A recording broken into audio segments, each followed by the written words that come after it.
నమస్తే. నేను మీ Bobby Vardhan. BBC voice ఛానల్లోని వారం వారం వార్తా సమాహారం కార్యక్రమానికి స్వాగతం. ప్రపంచవ్యాప్తంగా, దేశవ్యాప్తంగా, రాష్ట్రంలోనూ జరిగిన కొన్ని సంఘటనల సమాహారం ఈ వారం వారం వార్తా సమాహారం. సో ఇందులో ఇవాళ మొట్టమొదటి వార్త అంటే అత్యంత ప్రాధాన్యత కలిగిన వార్త పశ్చిమాసియా యుద్ధం. దాని మించిన వార్త మనకి పతాక శీర్షికల్లో లేకుండా పోయింది. సో ఇది రకరకాల మలుపులు తిరుగుతుంది. దాదాపు 4 వారాల క్రితం ప్రారంభమైన యుద్ధం అమెరికా అధ్యక్షుడు డొనాల్డ్ ట్రంప్ అప్పుడప్పుడు మాట్లాడుతున్న చపలత్వపు వాగుడుతో కొంత ముదురుతోంది, కొంత వెనక్కి తగ్గినట్టు కనిపిస్తుంది.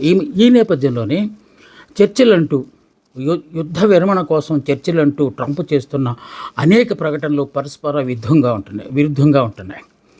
ఇరాన్ నాయకులు తమతో టచ్లో ఉన్నారని, వాళ్ళతో సంప్రదింపులు జరిపానని, యుద్ధాన్ని ఆపడానికి 5 రోజుల పాటు కనీసం యుద్ధాన్ని ఆపడానికి వాళ్ళు సుముఖంగా ఉన్నారని ఒక పక్క ట్రంప్ చెబుతూ ఉంటే, అబ్బే అదేం లేదు, ఆయన అసలు అమెరికా మాతో ఇంతవరకు చర్చలే జరపలేదు, అలాంటప్పుడు యుద్ధం విరమించే సంఘటన ఎందుకు జరుగుతుంది అని చెప్పి ఇరాన్ ఎదురుదాడికి దిగింది.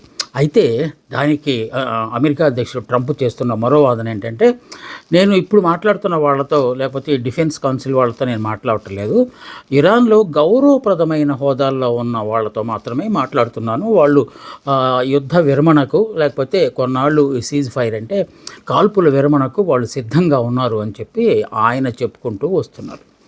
సో ఒక దశలో అయితే అమెరికా తోక ముడిచేసింది, అమెరికా తగ్గక తప్పలేదు, అమెరికా స్థావరాల పేరుతో గల్ఫ్ దేశాల్లో కూడా యుద్ధం భీకర స్థాయికి వెళ్ళిపోయింది అని వాదనలు వస్తున్న నేపథ్యంలో గల్ఫ్ దేశాలు కూడా ఒకంత ఆగ్రహానికి గురైనట్టే కనిపిస్తుంది. అసలు తమకు ఎలాంటి సంబంధం లేకపోయినప్పటికీ ఇరాన్ కావాలనే తమ మీద యుద్ధం చేస్తోందని, తమ వ్యాపార లావాదేవీలను పూర్తిగా నాశనం చేస్తుంది అని చెప్పి గల్ఫ్ నేషన్స్ కూడా ఒక అల్టిమేటం ఇచ్చినట్టుగా కనిపిస్తుంది.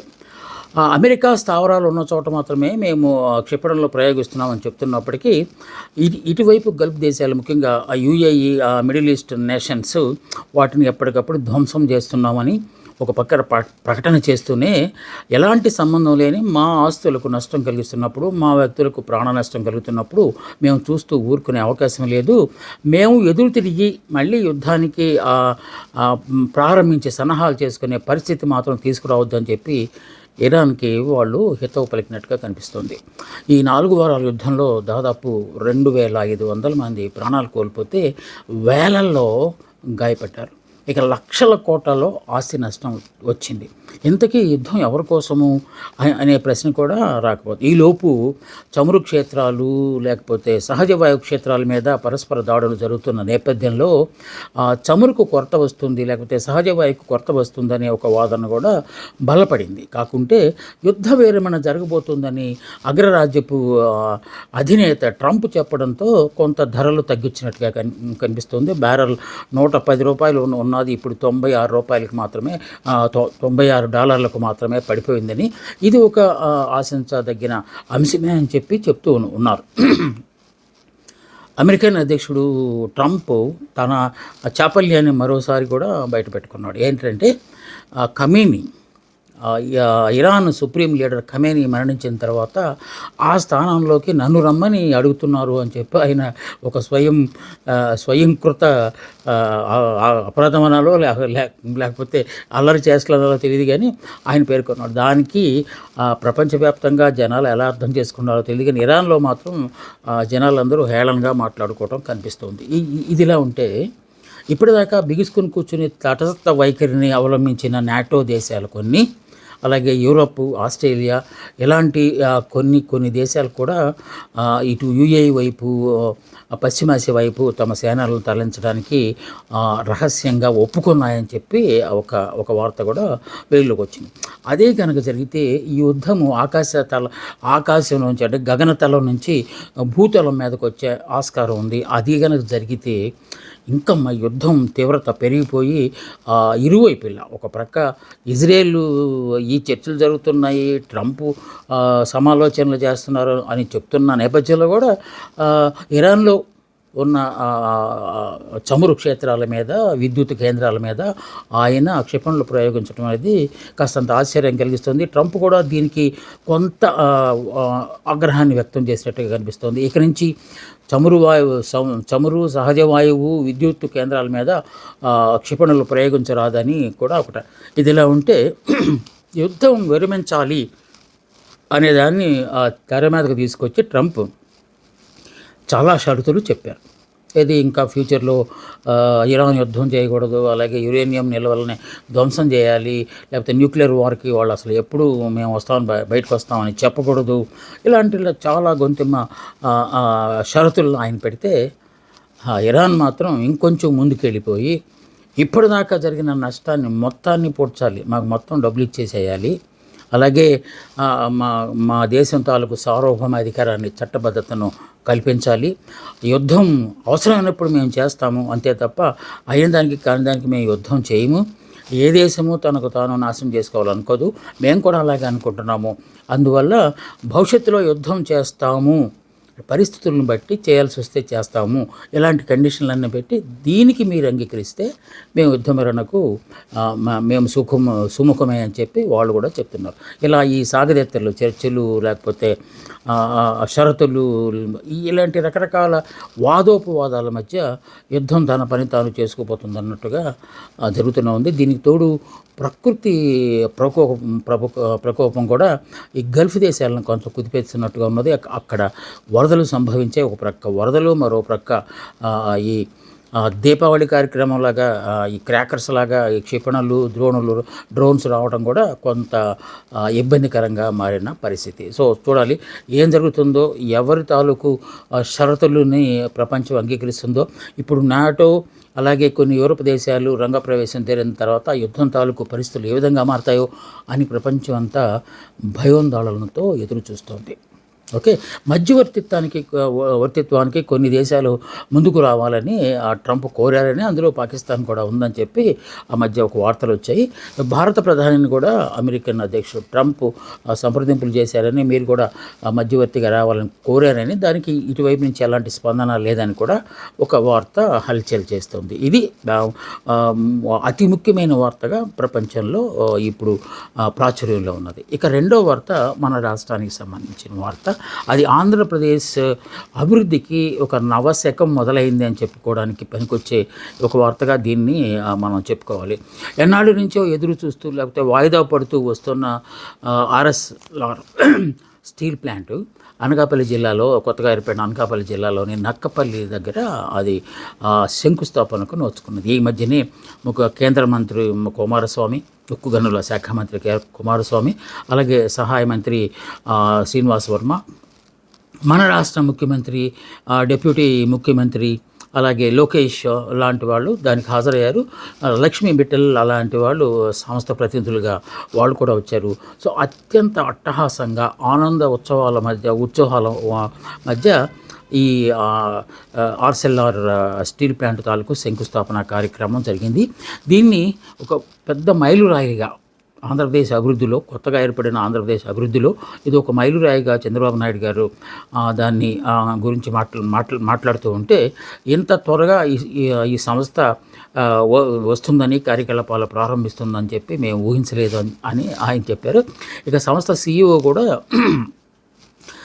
సీఈఓ ప్రతినిధులు కూడా వచ్చారు కదా, వాళ్ళు చెప్పిన దాని మాట ప్రకారం అయితే 2028 డిసెంబర్ నాటికి ఉత్పత్తి ప్రారంభించేలాగా యుద్ధ ప్రాతిపదిక మీద పనులు ప్రారంభించబోతున్నాము. ఇది 2 దశల్లో జరుగుతుంది. 2 దశలు పూర్తయిపోయిన తర్వాత 17 మిలియన్ టన్నుల ఉత్పత్తి సామర్థ్యం స్థాయికి ఈ స్టీల్ ప్లాంట్ వెళ్తుంది. దీనివల్ల ప్రత్యక్షంగా పరోక్షంగా దాదాపు 1,00,000 మంది పైగా యువతీ యువకులకు ఉద్యోగ అవకాశాలు వచ్చే ఉందని చెప్పి కూడా ఆయన స్పష్టం చేశారు. ఇక ఉప ముఖ్యమంత్రి పవన్ కళ్యాణ్ గారు కూడా తన సహజ దూరంలో కొన్ని మాటలు చెప్పారు. గత ప్రభుత్వ హయాంలో పారిపోయిన కంపెనీలన్నీ ఇప్పుడే వెతుక్కుంటూ వస్తున్నాయి. చంద్రబాబు నాయుడు లాంటి ఒక క్రాంతదర్శి, ఒక దార్శనిక ముఖ్యమంత్రి అధికారంలో ఉండగా అభివృద్ధి ఏ విధంగా పరుగులు పెడుతుందో అని చెప్పడానికి ఇది ఒక ఉదాహరణ మాత్రమే అని చెప్పి ఆయన చాలా సంతోషాన్ని వ్యక్తం చేస్తే, ఇక ఐటీ శాఖ మంత్రి లోకేష్ గారు ఒక అడుగు ముందుకు వేసి అరగంట సేపు మాట్లాడిన జూమ్ కాల్ ఈ స్టీల్ ప్లాంట్లో తీసుకొచ్చింది అని చెప్పి ఆయన చెప్పారు. ఒక రోజున ఏదో డిసెంబర్ సంథింగ్ డేట్ చెప్పారు లాస్ట్ ఇయర్ 24లో, అప్పుడు 25లో లాస్ట్ ఇయర్ డిసెంబర్న ఒకరోజు సాయంత్రం 8:30 గంటల ప్రాంతంలో CEO లక్ష్మీ మిట్టల్తో తాను ఫోన్లో అదే జూమ్ కాల్లో మాట్లాడిన హాఫ్ అన్ అవర్లో ఒప్పందం కుదిరిపోయింది అని చెప్పి ఆయన చెప్పారు. అంటే కేవలం మాటల వల్లే కాకుండా దాన్ని ఫాలో అప్ చేస్తూ కొనసాగింపుగా మనం ఎప్పటికప్పుడు వాళ్ళతో టచ్లో ఉంటేనే సహకారం అవుతాయి తప్ప ఒకసారి ఎంఓఏ కుదుర్చుకుని ఆ పేపర్ ఫైల్ తీసుకెళ్ళి కబోర్డ్లో పెట్టుకుంటే అవ్వదు. నిరంతరం వాళ్ళతో సంప్రదింపులు చేస్తూ ఉండాలి అని చెప్పే ఉద్దేశంతోనే లోకేష్ ఈ వ్యాఖ్యలు చేసినట్టుగా కనిపిస్తుంది. ఆయన కూడా చాలా సంతోషంగా కనిపించారు. కుమారస్వామి కూడా ఆంధ్రప్రదేశ్ తాలూకు పారిశ్రామిక ముఖ చిత్రం పూర్తిగా మారబోతుంది ఈ స్టీల్ ప్లాంట్ వల్ల అని చెప్పి ఆయన కూడా చాలా ఆనందాన్ని వ్యక్తం చేశారు. స్వయంగా అంటే సాక్షాత్తు ప్రధానమంత్రి కూడా అభినందనలు తెలియజేస్తూ ఆంధ్రప్రదేశ్ అభివృద్ధిలో వేగంగా పరుగులు పెడుతుందని చెప్పడానికి ఇలాంటి సంస్థలే ఆస్కారం అని చెప్పి ఇలా అంతా ఒక ప్రక్క ఆనంద ఉత్సవాల మధ్య ఈ శంకుస్థాపన కార్యక్రమం జరిగితే, అంటే మాజీ ముఖ్యమంత్రి వైఎస్ఆర్ కాంగ్రెస్ పార్టీ అధినేత జగన్మోహన్ రెడ్డి తన సహజ ధోరణిలో కొన్ని కామెంట్లు చేశారు. ఇదేదో ఈ మెటల్ ఆర్ఎస్ఎల్ మెటల్ అనే ఒక కంపెనీ తామే తీసుకొచ్చినట్టు చంద్రబాబు నాయుడు లోకేష్ చెప్పుకుంటున్నారు. అదంతా అవాస్తవం. వారిని తీసుకొచ్చింది నేనే. నా వల్లనే వాళ్ళు ఈ రాష్ట్రంలోకి వచ్చారు. అలాగే వందల మంది రైతులతో ప్రత్యక్షంగా సమావేశాలు జరిపి వాళ్ళు భూములు ఇచ్చేలాగా చేసింది మేమే. ఇంత పని మేము చేస్తుంటే వాళ్ళేదో అంత సాధించినట్టు బిల్డప్ ఇస్తున్నారు అని చెప్పి ఆయన కొంత అసహనాన్ని, లేకపోతే అది కూటమి నేతలు చెప్పడం అయితే అసూయ ఆయన ప్రకటించారని చెప్పి అనుకుంటున్నారు. కొంచెం భాష కూడా వేరే దానిలాగా మాట్లాడారు. చంద్రబాబు నాయుడు గారి మీద కొంత నెగటివ్ కాన్సెప్ట్, లేకపోతే నెగటివ్ ఫీలింగ్లు ప్రజల్లో వచ్చేలాగా ఆయన చెప్పారు. అందుకే చెప్తున్నా, చంద్రబాబు నాయుడు గారి ముఖం చూసి రాలేదు ఎవరు, నేను వాళ్ళని తీసుకొచ్చారు కనుక ఈ క్రెడిట్ నాదే, కానీ వాళ్ళు క్రెడిట్ చౌర్యం చేస్తున్నారని చెప్పి తన సహజ ధోరణిలో ఈ సంతోషకరమైన వార్తకు ప్రతిస్పందనగా ఆయన దాదాపు 2 గంటల సేపు మీడియాతో మాట్లాడి ఆయన ఏమేమి తీసుకొచ్చారు ఈ రాష్ట్రంలోకి అనే దాన్ని ఎక్కరో పెట్టే ప్రయత్నం చేశారు. సో అది కూడా మనం బ్యాలెన్స్ చేయాలి కదా. ఒక ప్రక్క ఆనందోత్సవాలు ఉంటే రెండో ప్రక్క ఏం జరుగుతుందో జనాలు ఏమనుకుంటున్నారో అని తెలియాలి కనుక ఇది మనం తీసుకున్నాం తప్ప ఇది ఎవరికో కొంతమందికి మనం సపోర్ట్ చేస్తున్నామని కొందరిని అపోజ్ చేస్తున్నామని మాత్రం కానే కాదు. అది ఎప్పుడు BBC వాయిస్ ఛానల్ చేయదు. ఇక ఇంకొక ప్రముఖమైన వార్త, అది కొంచెం ఆంధ్రప్రదేశ్ ప్రజల్ని షాక్ గురి చేసిన వార్త.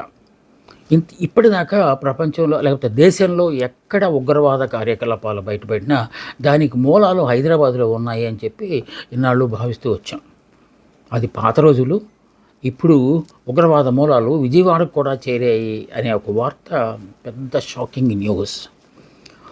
సో యువతను ట్రాప్ చేసి వాళ్ళని పట్టుకొని ఇన్స్టాగ్రామ్లో లేకపోతే వాట్సాప్ చాట్స్ ద్వారా యువతను ఆకర్షించి వాళ్ళని తీసుకొచ్చి వాళ్ళకి ఉగ్రవాద సాహిత్యాన్ని చదివించి జిహాదు తాలూకు పరమార్థాన్ని వివరించి వాళ్ళను తర్ఫీదునిచ్చి జిహాదీలుగా లేకపోతే ఉగ్రవాద సంస్థలకు పంపిణీ చేయడానికి విజయవాడలో సన్నాహాలు జరుగుతున్నాయి. సో విజయవాడను ఈ రిక్రూట్మెంట్కి వాళ్ళని ఎంపిక చేసుకోవడానికి ఒక షెల్టర్ జోన్గా కూడా ఉపయోగిస్తున్నారంటే ఏ స్థాయిలో ఉగ్రవాద కార్యకలాపాలు చేయబోతున్నారనే దానికి ఒక ఉదాహరణ. ఆ యువకులంతా మామూలుగా అక్కడ చిన్న చిన్న ఇళ్ళుకు అద్దెకి తీసుకొని వాళ్ళు చేస్తుందంటే ర్యాపిడో డ్రైవర్లుగా కొంతమంది పనిచేస్తున్నారు, ఓలా ట్యాక్సీలు కొంతమంది నడుపుతున్నారు, ఇంకొంతమంది అయితే బిర్యానీ సెంటర్లు నడుపుతున్నారు. కాకపోతే వాళ్ళతో వచ్చిన ప్రయాణికులు కానీ లేకపోతే ఆ షాపులో కొనడానికి వచ్చిన వాళ్ళతో కానీ మెల్లగా మాటలు కలిపి, ముఖ్యంగా వాళ్ళు కనుక ఒక మతానికి చెందిన వారైతే వాళ్ళలో ఈ ఉగ్రవాద భావజాలాన్ని వాళ్ళకి ఎక్కించి సో మనం ఎలాగైనా సరే మనం కాపాడుకోవాలన్నట్టుగా. వీటికి మూలాల మళ్ళా పాకిస్తాన్లో ఉన్నట్టుగా తెలుస్తుంది. పాకిస్తాన్ నుంచే వీళ్ళకి ఈ నిధులు అంటే ఫండ్స్ వాళ్ళు రిక్రూట్మెంట్ చేయడానికి, ఆ రిక్రూట్మెంట్ చేసిన తర్వాత వాళ్ళని పోషించడానికి, వాళ్ళకి శిక్షణా తరగతులు కండక్ట్ చేయడానికి, వీటన్నిటికీ మళ్ళీ ఫండ్స్ ఉగ్రవాద సంస్థలు పాకిస్తాన్ నుంచే వస్తున్నట్టుగా కూడా తెలిసి ఈ టాస్క్ ఫోర్స్ పోలీసులు షాక్ తిన్నారు. దాదాపు వాళ్ళు చేసిన ఆకస్మిక దాడుల్లో 10 మంది దాకా ఈ ఉగ్రవాద సానుభూతి పరులు దొరికారు. డైరెక్ట్గా అదే ఈ మహమ్మద్ రహీమ్‌తోలా అనే ఆయన ఈ బిర్యానీ సెంటర్ నడుపుతాడు అనుకున్నాం కదా! ఆయన రూమ్ మీద, ఇంటి మీద పోలీసులు టాస్క్ ఫోర్స్ వాళ్ళు దాడి చేసినప్పుడు ఆయన ఒక ఆశ్చర్యకరమైన ప్రశ్న వేశారు. మీరు వస్తారని నాకు తెలుసు.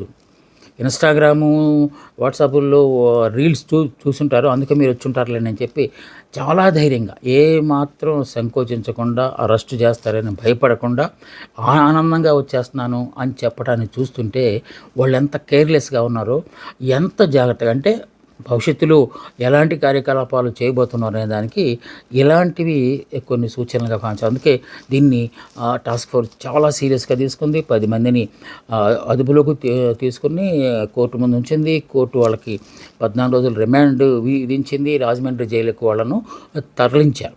సో ఇంకా వాళ్ళ దగ్గర ఎలాంటి కార్యకలాపాలను బహుశా వాళ్ళని ఆ 10 మందిని పోలీస్ కస్టడీకి అడిగే ఆస్కారం ఉన్నది. అప్పుడు తమదైన స్టైల్లో ఎంక్వైరీ చేస్తే వాళ్ళు ఉగ్రవాద మూలాలు ఇంకెక్కడెక్కడ ఉన్నాయి, కేవలం విజయవాడ వరకే పరిమితమైనరా, లేకపోతే గతంలో కడప లాంటి ప్రాంతాల్లో కూడా బయటకు వచ్చినాయి కనుక అక్కడేమన్నా ఇంకా కొంతమంది కార్యకలాపాలు నిర్వహిస్తున్నారా అనే కోణం నుంచి కూడా పోలీసులు ఇప్పుడు దర్యాప్తు చేయాల్సిన అవసరం ఉంది. లేకుంటే ఇది అంటాం కదా, మనం మొక్కై వంగనది మౌనై వంగున అంటాం కదా, వాళ్ళకు ఈ చిన్న దశలో ఉన్నప్పుడే వాటిని మనం కట్టడి చేయగలిగితే పెను ప్రమాదాన్ని నుంచి మనం రాష్ట్రాన్ని రక్షించినట్టుగా, ఆ మాటకు వస్తే దేశాన్ని రక్షించినట్టుగా అవుతుందని ప్రజలు కూడా భావిస్తున్నారు. ఇది ఒక ముఖ్యమైన అంశంగా మరో విషాద వార్తను కూడా మనం వినాల్సి వస్తుంది.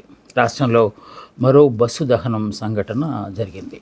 గతంలో రాయలసీమలోనే ఒక పెద్ద బస్సు ప్రమాదం జరిగి అక్కడ 40 దాకా సజీవ దహనమైన ఆ సంఘటన ఇంకా మన మెదడులో మెదులుతూ ఉండగానే ఈ సంఘటన జరిగింది. తెలంగాణ రాష్ట్రంలోని జగిత్యాల నుంచి ఒక ప్రైవేట్ టూరిస్ట్ బస్సు ప్రారంభమైంది. ప్రైవేట్ బస్సు అది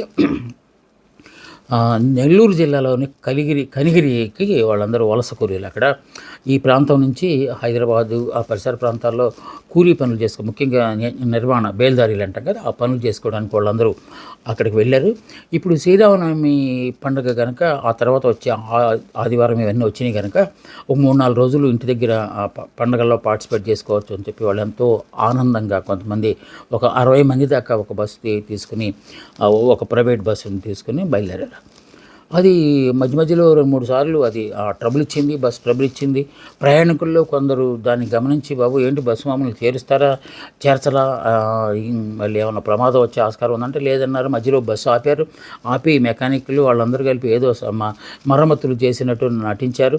ఆ తర్వాత మళ్ళీ బస్సు బయలుదేరిన తర్వాత స్టీరింగ్ సరిగా పనిచేయట్లేదని డ్రైవర్ గమనించినప్పటికీ వాటిమే ఏం జరుగుతుందో, నేను మంచి సీనియర్ డ్రైవర్ని కదా అని చెప్పి ఆయన వెళ్తున్న నేపథ్యంలో తెల్లవారుజామున ఇంక గంటలో తమ గమ్యస్థానాల్లో చేరుతాము, తమ వాళ్ళను చూసుకుంటాము, ఆ తర్వాత ఆనందంగా పండుగ నిర్వహించుకుంటాము అని చెప్పి ఆనందాల ఊహల్లో ఉండిపోయిన వాళ్ళకి ఒక్కసారిగా మృత్యువు తమను దహించి వేస్తుందని చెప్పి వాళ్ళు ఊహించలేకపోయారు. వీడు కండిషన్లో లేని బస్సును నడుపుతున్న డ్రైవరు ఎదురుగా వస్తున్న ఒక ఇసుక టెప్పర్ని ఢీకొన్నాడు. దాంతో ఫ్రంట్ పార్ట్ అంతా పగిలిపోయి దానికి దగ్గరలో ఉన్న డీజిల్ ఇంజిన్ కూడా డీజిల్ ట్యాంకర్ పేలటంతో మంటలు క్షణాల్లో భయంకరంగా వ్యాపించాయని, అందువల్లనే ఆ పరిసర ప్రాంతాల్లో ఉన్న ప్రజలు వచ్చి సహాయం చేద్దామని కూడా ఆ ట్యాంకర్ పేలటంతో మరేమన్నా పేలే అవకాశం ఉందని చెప్పి ఎవరూ దగ్గరికి వెళ్ళే సాహసం చేయలేకపోయారు. కానీ అందరూ దాన్ని వీడియోగా తీసి పోలీసులకు సమాచారం అందించారు. వెంటనే వాళ్ళు వచ్చారు. కానీ అప్పటికి 14 మంది పసిబిడ్డలతో సహా 14 మంది సజీవ దహనమై బూడిదైపోయి అసలు అవయవాలు కూడా ఏమాత్రం గుర్తుపట్టలేనంతగా మారిపోయినాయి. దాదాపు ఒక 30 మంది దాకా తీవ్రమైన గాయాలతో బయటపడ్డారు. కొంతమంది బయటకు వచ్చి అమ్మలను కోల్పోయిన వాళ్ళు, బిడ్డలను కోల్పోయిన వాళ్ళు, కళ్ళ ముందే భర్త చనిపోయిన వాళ్ళు, వాళ్ళ ఆర్తనాదాలతో ఆ పరిసర ప్రాంతం అంతా నిండిపోవటం అనేది అత్యంత విషాదకరమైన అంశంగా భావించారు. ఈ మధ్యకాలంలో బస్సు యాక్సిడెంట్ అనగానే అది కాలిపోవటం అనేది ఎక్కువగా జరుగుతూ వస్తుంది. మనం గతంలో జరిగిన రాయలసీమ, అన్నమయ్య జిల్లా పరిసర ప్రాంతాల్లో జరిగింది అలాగే జరిగింది. ఆ తర్వాత తెలంగాణలో కూడా ఇంకోసారి అలాగే జరిగింది. ఎందుకు జరుగుతుంది?